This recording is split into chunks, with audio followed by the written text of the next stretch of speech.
Comment l'avortement a-t-il été légalisé aux États-Unis?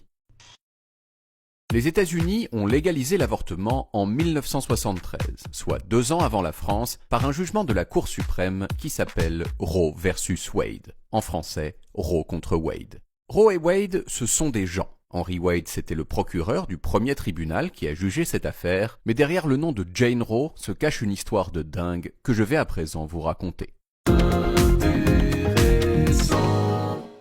Intéressant. Jane Roe, c'est le pseudonyme d'une dame qui s'appelait en réalité Norma McCorvey. My name is Norma McCorvey, aka Jane Roe. En 1965, Norma a accouché d'un bébé, mais elle n'en voulait pas, donc elle a cédé la garde de l'enfant à sa mère. 2 ans plus tard, en 1967, elle est tombée enceinte une nouvelle fois et elle a cédé son enfant à l'adoption. En 1969, elle est tombée enceinte une 3e fois et cette fois-ci, elle a voulu avorter. Mais elle habitait au Texas où l'avortement était illégal. Elle a donc fait appel à des avocats qui ont porté son procès jusqu'à la Cour suprême des États-Unis et en janvier 1973, la Cour a légalisé le principe de l'avortement.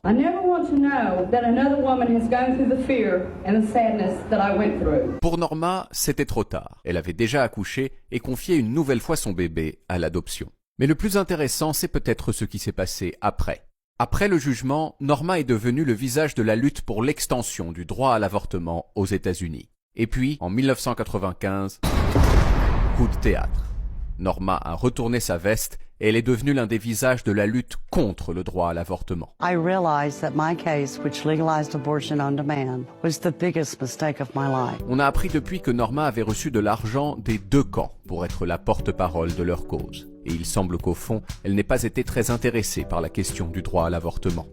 Quelques années avant sa mort, elle a d'ailleurs avoué que ce dont elle avait besoin, c'était que les médias s'intéressent à elle. Quant à ses 3 enfants abandonnés, ce sont toutes des filles qui ont aujourd'hui une 50aine d'années et qui se sont toutes les 3 prononcées en faveur de l'avortement, même si ironiquement, elles doivent leur existence au fait qu'il ait été interdit à l'époque. Je vous avais promis une histoire de dingue, j'espère que vous n'avez pas été déçus. Intéressant.